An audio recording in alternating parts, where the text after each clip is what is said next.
You're just a wallet. Not a father. Not a man. Just a wallet. That sentence didn't just hang in the air. It landed like a dull slap, flat, final, and impossible to misinterpret. She didn't whisper it. She didn't throw it out in private after a long day.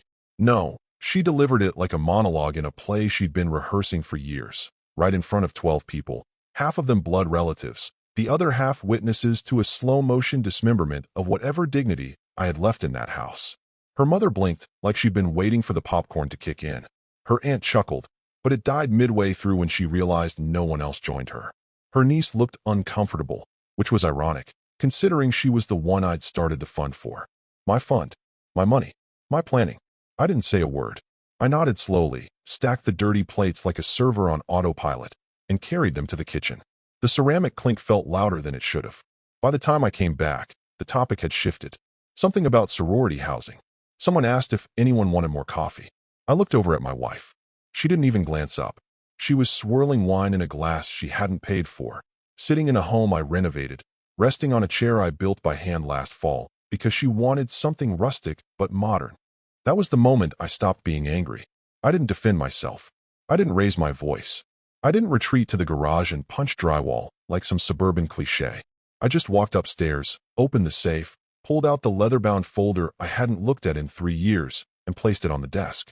It wasn't revenge. Not yet. It was arithmetic. The trust agreement was still intact. And not just intact, fully within my control. It had clauses, the kind she never cared to read. The kind you insert when you're the only one thinking 5 years ahead, while everyone else is blowing money on matching swimsuits for Instagram. Page 6. Paragraph 12C. In cases of public disparagement of the grantor, the trustee retains full authority to revoke and reassign beneficiaries. Her signature was right there beside mine, next to a gold-embossed notary seal and a date. 3 years ago. The day after I'd agreed to move my stocks into the trust.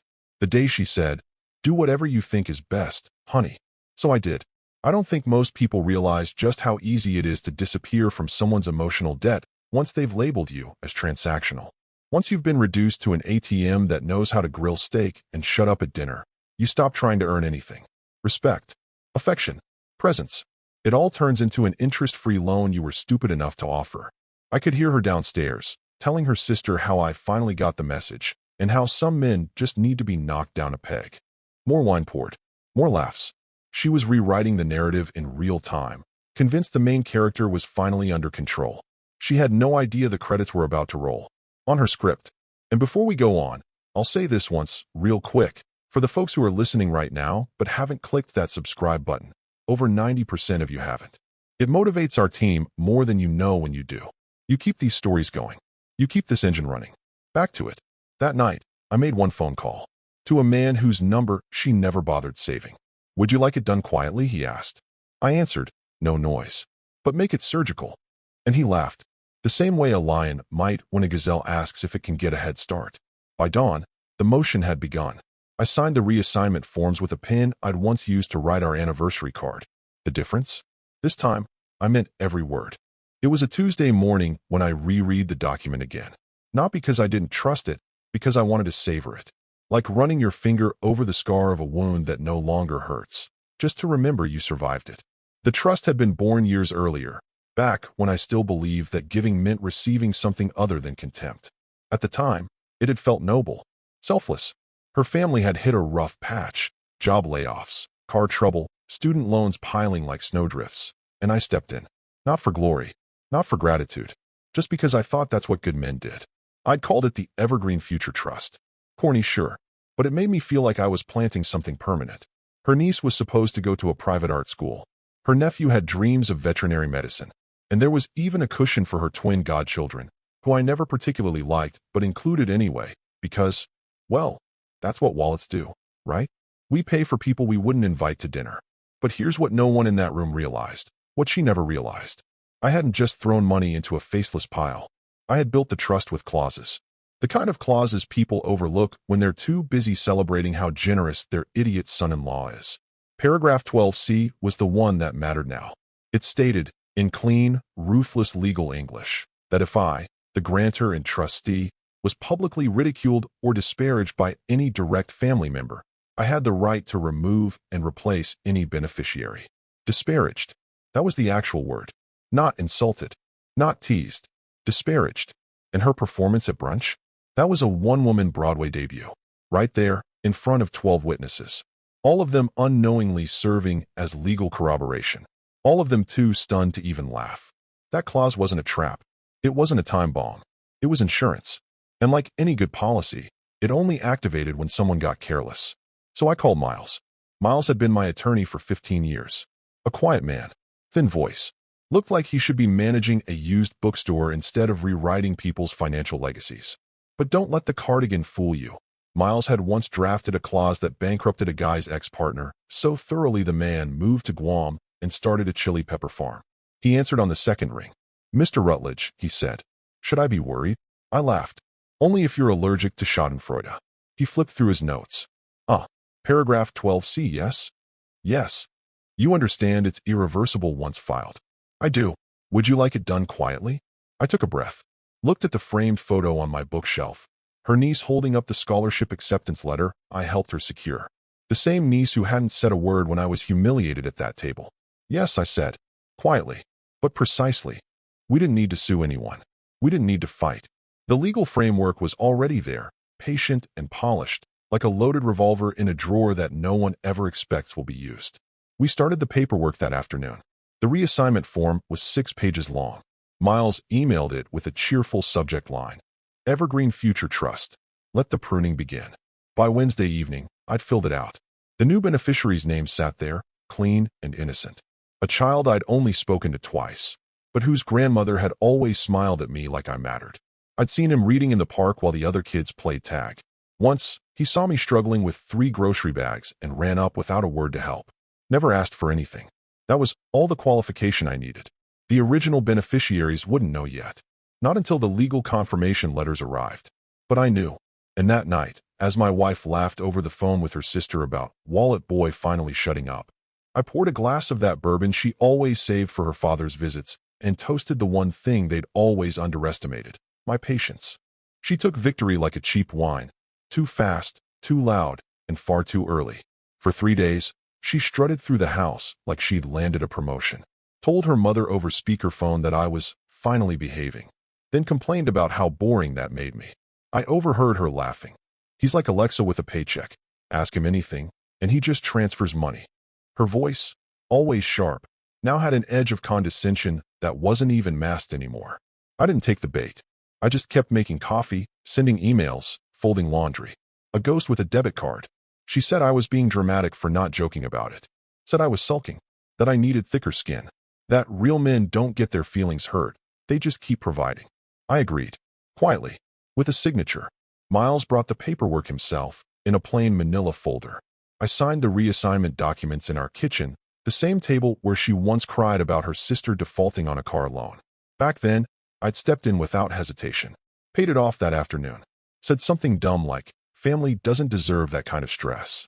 Now, sitting across from Miles, I didn't say anything. Just initialed every line. It was, to be honest, satisfying in the same way lining up books on a shelf is. Something about clean order after someone's left a mess. Out went the original names. For beneficiary stripped. The trust balance would be preserved, of course, and tax-deductible notifications would still be delivered to their family accountant. All above board. All compliant. But the benefits? The security? The futures they'd toasted and paraded like prizes at a family picnic? Gone. The new name I wrote in was Daniel Price. I didn't know much about Daniel. He lived 3 doors down with his grandmother, who wore orthopedic sneakers and always left baked goods in our mailbox by accident. Once, I saw Daniel struggling to carry a busted computer tower down the street. He didn't ask for help, just adjusted his grip and kept moving. But what I remembered most was one Saturday 6 months back. It was raining. I had 4 grocery bags in each hand and dropped a carton of eggs halfway up the drive. Daniel saw it, jogged up, scooped the eggs gently back into the box, then carried all 8 bags to my door without a word. No awkward pause. No phone pulled out to record it. Just decency. That kid had more character than the dozen people who'd watched me get humiliated at brunch without a single objection. He would now be the sole beneficiary of the Evergreen Future Trust. Tuition, housing, travel stipends, all of it. That Friday, at exactly 8 a.m., Miles' office would initiate the formal transfer. Letters would go out, per trust protocol. Confirmation notices, beneficiary updates, new advisor contacts. And that would be the moment her ignorance would finally expire. But for now, she was in her robe, sipping her third glass of cheap Pinot and bragging to her sister about how she snapped me right back into my role. How I was lucky to still be included in the group chat. She even joked that maybe I should wear a wallet costume for Halloween, since that's basically all you are now. It took everything in me not to laugh, because while she was busy dressing me in metaphors, I'd already redressed the future of someone who actually deserved one. She wouldn't realize until Monday what she'd lost. Until then, I let her have her wine, her ignorance, her little moment in the sun, because the letter was coming, and it was written in ink she helped notarize. It hit like a silent earthquake.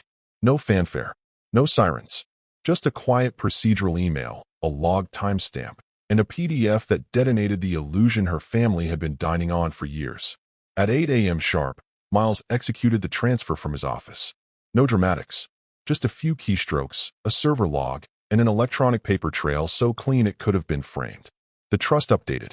The beneficiaries changed. The distributions rerouted.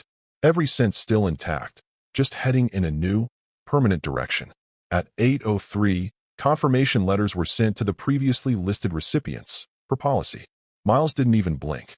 They signed the protocol, he said. They get the fallout.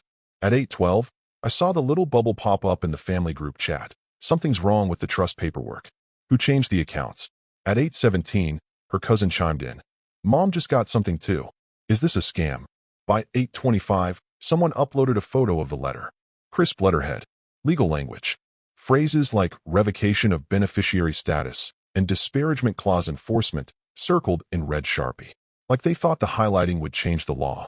I was still wearing pajama pants, sitting at the kitchen table, drinking from a chipped mug that said, "World's okayest husband." She gave it to me as a joke last year. Funny how jokes age when the punchline's on you. She hadn't seen the messages yet.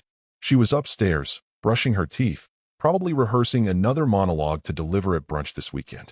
She still thought the world revolved around her and that the little planets in her orbit would keep spinning, money, convenience, praise, without her ever adjusting her gravity.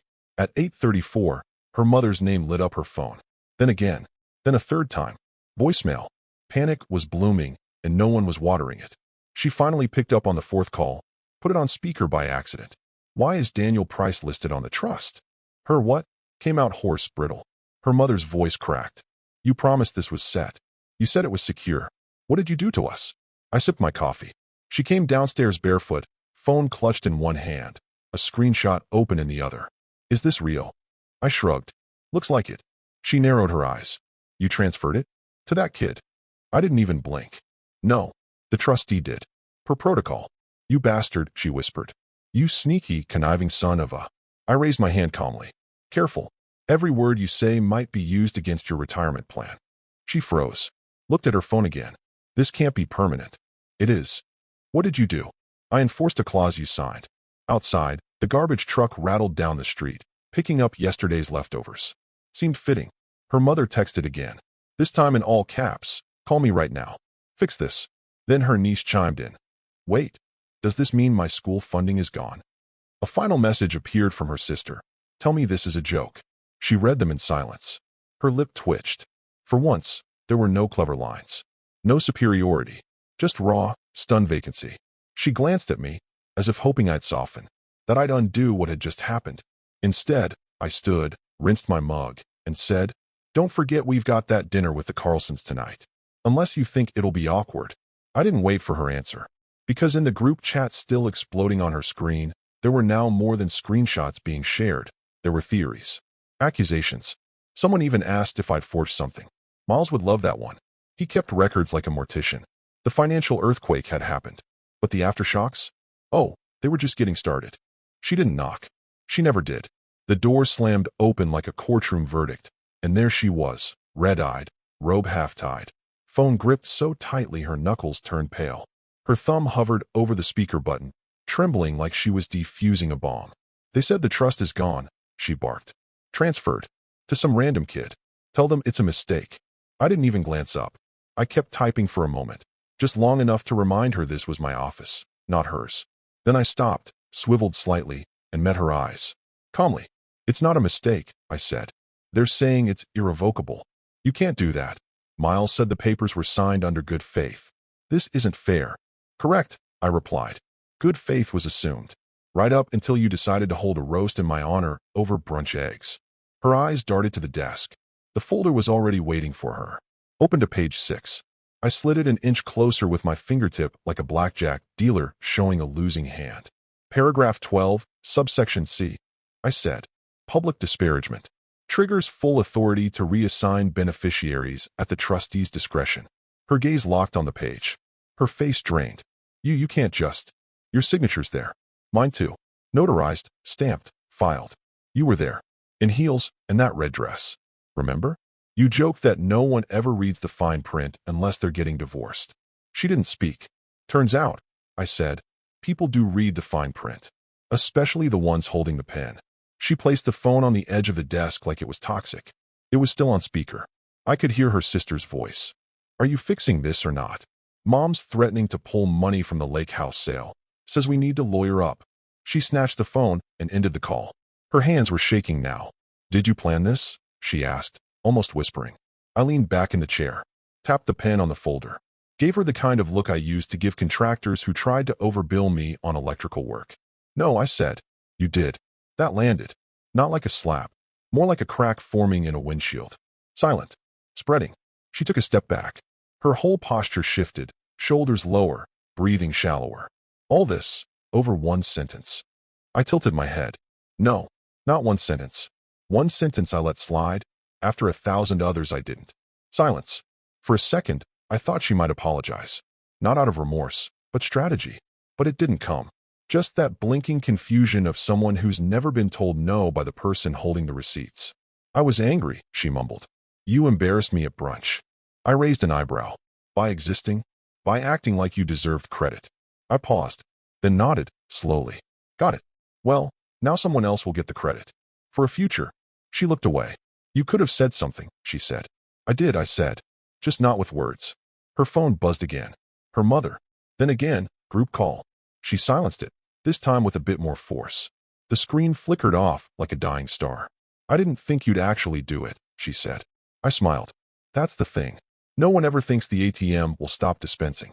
Until the screen says, card rejected. She didn't cry. She didn't scream. She just stared at the document on the desk like it had teeth. It didn't. Just paper. And ink. And truth. I went back to typing. The chair creaked as she left, slower now, like her feet weighed more. Down the hall, her phone rang again. I heard her answer it, voice low and shaken. Yeah, he really did it. He changed everything. And for once, I didn't feel like a villain. I felt like a man who finally enforced the value of being one. It took less than 24 hours for their porcelain family image to crack, but once it started, the shatter was deliciously exponential. The first call came from her oldest sister, the one who once cornered me at a barbecue and asked if I could float a little something toward her husband's landscaping business. I didn't answer that day, and I didn't answer now. I let it go to voicemail, where she left a message that sounded like she'd taken a crash course in threats, guilt, and denial, all in one breath. I don't know what she said to you, she started. But this is nuclear. This is family, and you just erased us. You've always been dramatic, but this is low. Next came the second sister, the one who never used my name. Always him, or the checkbook, or, my personal favorite, Captain Passive. Her voice was tight with faux diplomacy. If there's been a misunderstanding, I'm sure we can resolve this before it becomes permanent. I referred both of them to Miles. Sent the same line, copy-pasted.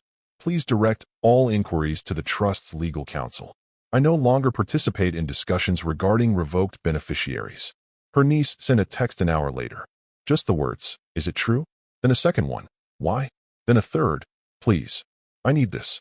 I didn't answer any of them. A few minutes later, she sent a crying emoji. I didn't recognize it. Looked like a cartoon melting. Probably fitting. Her nephew didn't ask questions. Just sent a middle finger emoji and blocked me. Class act, that one. He once told me, hard work is for people who can't network. The silence that followed wasn't peace. It was strategy. They were circling, coordinating, trying to find the chink in the armor. But what none of them realized, what they still didn't understand, was that the armor wasn't emotional. It was legal, cold, sterile, signed by them, executed by me. Then came her mother, queen of the moral high ground. Her first voicemail was 4 minutes long, filled with biblical parables, passive-aggressive sighs, and enough accusations to make a priest blush. How dare you turn on the people who welcomed you? You're ungrateful, vindictive, a snake in the grass. We trusted you, and now you've ruined everything. She called again 15 minutes later. Another voicemail, this one less composed. You think this makes you a man? Cutting off children? You were nothing before us. We made you family. I played both voicemails twice. Not for clarity, for amusement. By now, the letters had reached everyone. Miles confirmed. Each revoked party had been formally notified. The updated distribution schedule had gone into effect. Daniel Price's grandmother had signed the acceptance forms with shaking hands. Miles told me she cried. She thought it was a prank, he said. I had to show her the notarized cover letter. Then she asked if there was some mistake. If maybe you meant someone else. No mistake. And no going back. Her mother made one last attempt at a coordinated strike. She added me to a group email. Emergency family discussion. Please respond today. I didn't reply. I forwarded it to Miles. He replied with one sentence. All communications must be made through legal counsel. Mr. Rutledge will not be responding directly. She tried calling my office. Twice.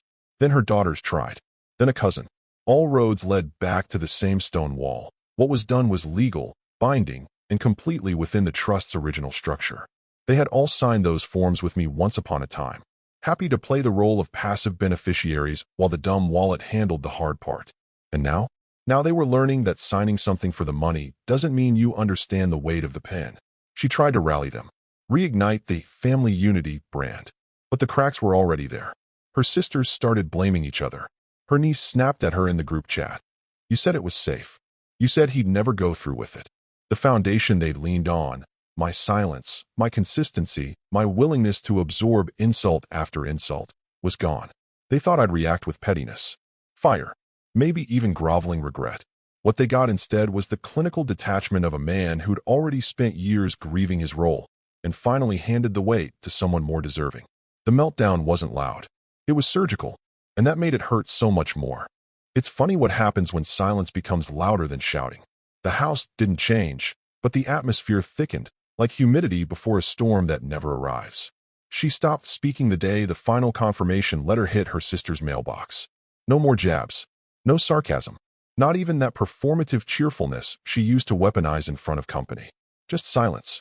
We still sat down for dinner, like we always did. Same seats. Same plates. I still cooked most nights. She'd push the food around her plate like it might confess something. Occasionally she'd look up and study my face, like she was waiting for a flicker of remorse or a window back in. But I gave her nothing. Not coldness. Not cruelty. Just calm.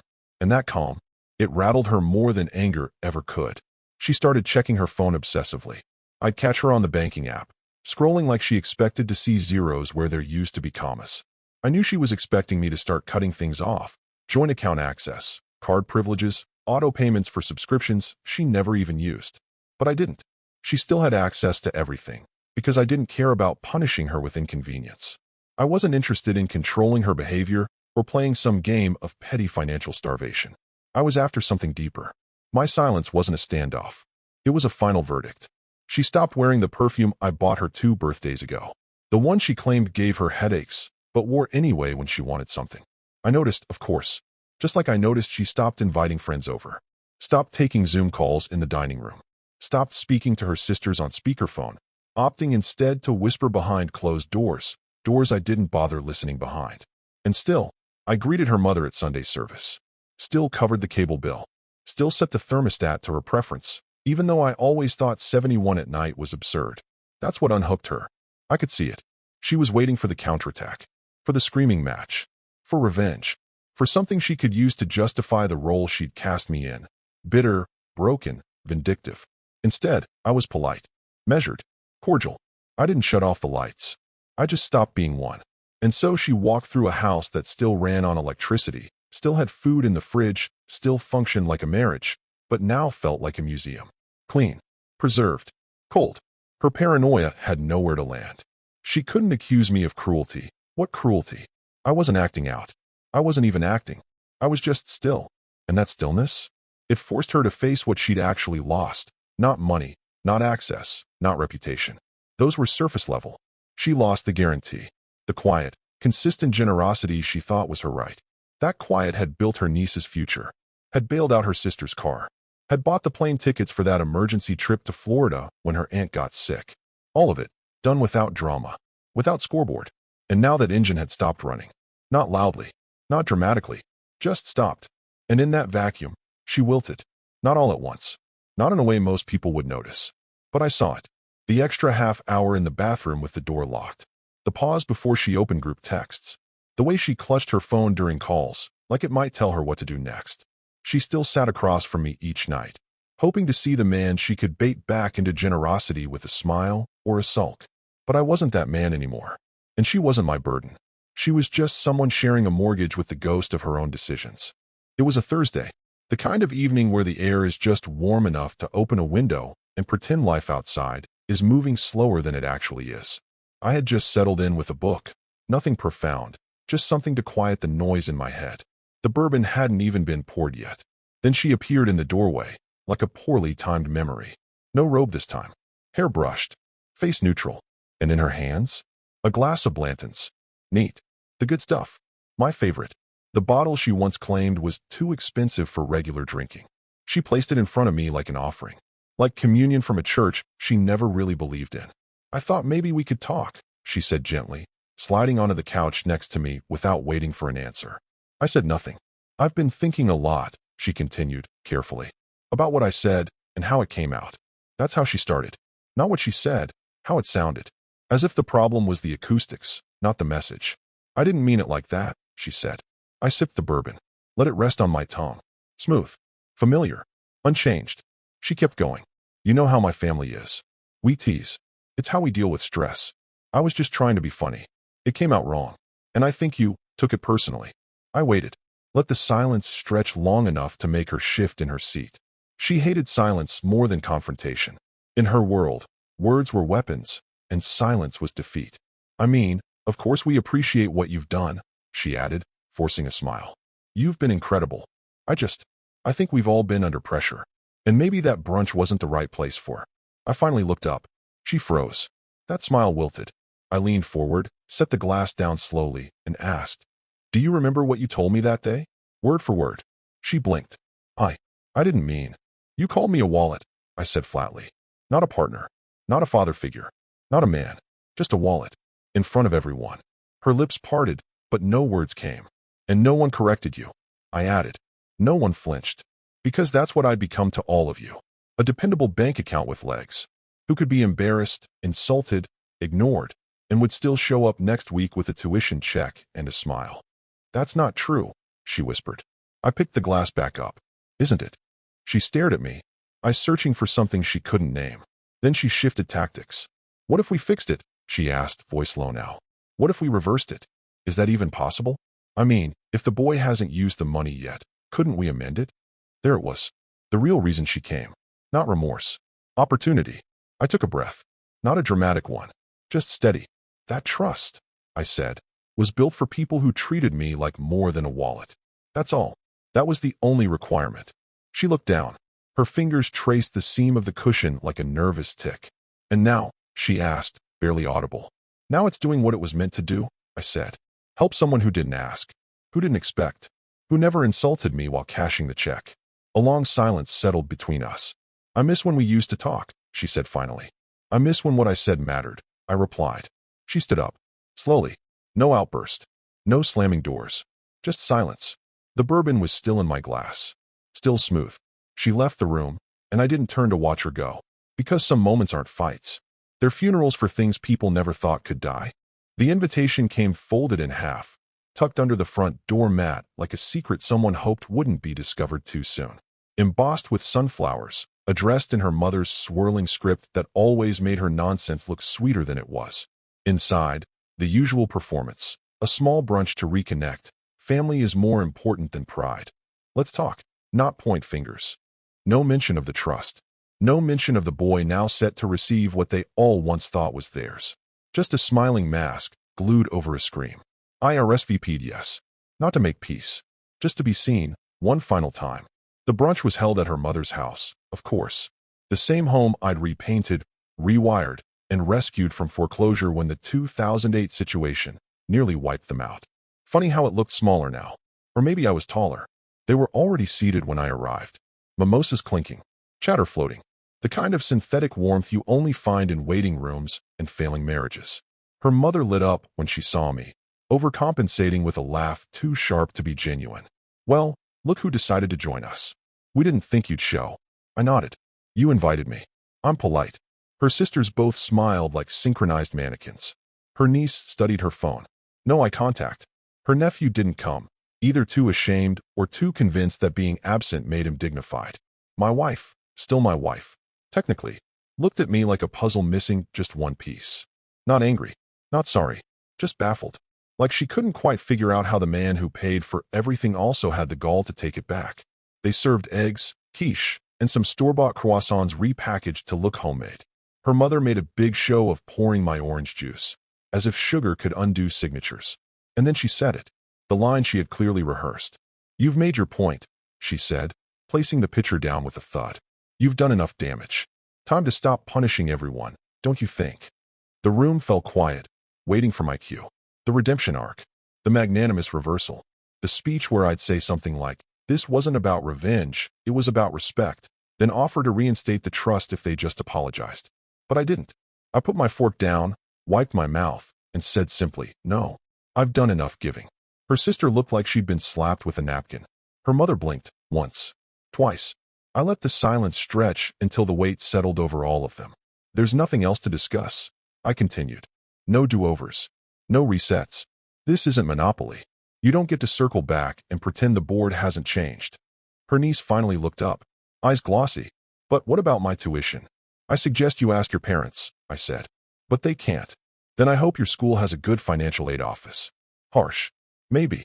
But I wasn't the one who cut the safety net. They were. When they decided that dignity was optional, that generosity was owed, and that the man footing the bill should smile while being mocked. I stood. Not to storm out, just to leave. You're really going to let a child suffer to prove a point, her mother hissed. I looked at her. I already helped a child. Just not yours. And with that, I walked toward the door. No slamming. No shouting. No drama. Behind me, chairs scraped. A fork clattered to the floor. Someone exhaled like they'd been holding their breath for years. They'd expected a fight. Instead, they got a man who was finally done auditioning for approval he never needed. No check. No rescue. Just consequences. The same ones they used to laugh about, certain they'd never arrive. But here they were, and they had my handwriting all over them. The envelope was cream-colored, thick, expensive, the kind you never get unless someone's either dying or deciding your future. She didn't touch it right away, just stared at it for a few hours like it might open itself. I didn't say a word. I left it exactly where I knew she'd find it. On the entryway table, under the crystal bowl her mother gave us as a wedding gift. It was the same bowl her niece once dropped a ring into while joking about our engagement being a social upgrade. By the time she picked it up, the sun had dropped low, and the house had that amber stillness that only happens when you're too exhausted to pretend. I watched her from the kitchen, quiet, deliberate, like someone defusing a bomb with instructions in a foreign language. She opened the envelope, unfolded the letter, and scanned the first few lines. Her lips moved, silently tracking the words as the color drained from her face. The trustee's letter was plain and surgical. Final closing notice. Transfer completed. New beneficiary, Daniel Price. Attached, confirmation of full account balance. A clean 7-figure sum. Every penny I'd poured into that trust while they thought I was just managing bills. She didn't cry. She didn't throw it. She didn't even speak. She just folded the letter back with surgeon's care and sat on the bottom stair like she couldn't trust her own balance. Tucked inside the paperwork, I'd left a separate note. Not typed. Handwritten. Just a few lines. My handwriting was steady. No smudges. No anger. No flourish. It was never about money. It was about respect. She read it twice. Then 3 times. I could tell, because her eyes stopped blinking between scans. Not a single word of protest came from her mouth. The quiet wasn't sad. It was stunned. The way a magician's final reveal leaves everyone blinking at the empty stage. She didn't ask why, because she already knew. What none of them understood until now, until that final envelope, was that I'd never been desperate to hold on to them. I wasn't clawing for a seat at their family table. I'd just believed, stupidly, that generosity was its own language. That one day, it would be spoken back. But when she looked at me that day over brunch and said, "You're just a wallet," What she really did was translate every unspoken moment I'd ever ignored. And I listened. That letter was my last act of translation. Her mother called at 9:17 p.m. I let it go to voicemail. Then she called again. And again. On the fourth try, I picked up. Her voice was soaked in something that sounded like guilt, but came out more like disbelief. "You didn't have to do this," she said. "I did," I replied. "Because you all assumed I wouldn't." She started crying then. Real sobs. The kind you don't perform for sympathy. "There's no second fund, is there?" she asked. "No," I said. "There never was. Just the one. And it's gone now." And the boy across the street? He'd already received the welcome packet. Miles said he brought it to school, showed it to his teacher. Said he didn't understand all of it, but knew he could go to college now. Knew someone believed in him. Knew someone noticed. He earned it with kindness they didn't even think was currency. No fanfare. No balloons. Just a silent future, delivered by the man they thought would never stop giving. I hung up, and for the first time in years, the house finally felt mine again. Not because I owned it, but because I'd stopped renting space in their illusions.